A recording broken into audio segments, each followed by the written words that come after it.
আছে কিনা, সাহসটা কিন্তু খুব গুরুত্বপূর্ণ একটা জিনিস, তাই না? আবার দেখা গেল যে এই যে আচার্য প্রফুল্লচন্দ্র রায় যার কথা বললাম, তিনি তো প্রেসিডেন্সি কলেজের ল্যাবরেটরিতে তার ছাত্রছাত্রীদের পড়াচ্ছেন। তিনি কিন্তু খুব বড় শিক্ষক ছিলেন। তিনি যত না বড় বিজ্ঞানী, তার থেকেও বড় বড় শিক্ষক। তিনি অনেক বড় বিজ্ঞানী হতে পারতেন, আরো বড় বিজ্ঞানী, কিন্তু আমাদের ভারতবর্ষে একদল বিজ্ঞানী গড়ে তুলতে হবে, এই ধারণার বশবর্তী হয়ে তিনি নিজের বিজ্ঞান গবেষণায় অতটা মন না দিয়ে তিনি অধ্যাপনায় মন দিয়েছিলেন। এও একটা বিরাট বড় কিন্তু সংগ্রাম। এই তারই ছাত্র হচ্ছেন এই সত্যেন্দ্রনাথ বসু, মেঘনাথ সাহা, জ্ঞানচন্দ্র ঘোষ আর অনেকে। তা তিনি ছাত্রদেরকে কিরকম করে পড়াতেন জানো?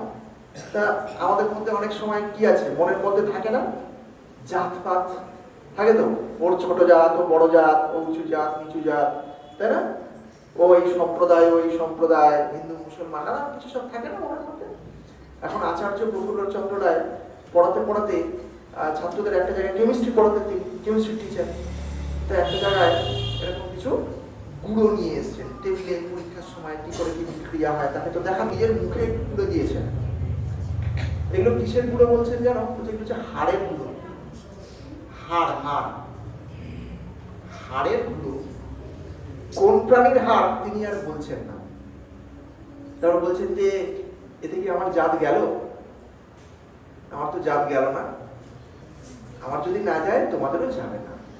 এই যে ছোঁয়াছুঁই করলে, কোনো একটা কিছু ছুঁয়ে ফেললে যে ক্ষতি হয়, তাই না?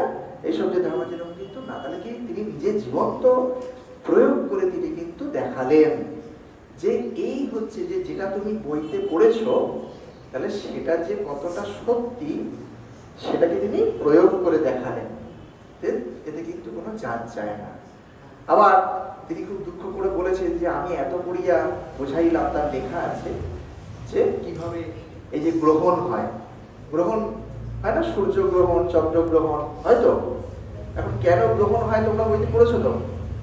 যারা একটু উঁচু ক্লাসে পড়েছো না, দেখা আছে তো যে কখনো কখনো কি হয়, চাঁদটা মাঝখানে এসে যাচ্ছে, ফলে গ্রহণ হচ্ছে। আমি সে ব্যাখ্যায় যাচ্ছি না, তোমরা পড়েছো, যারা পড়োনি তারা নিশ্চয়ই পড়া করে পড়বে।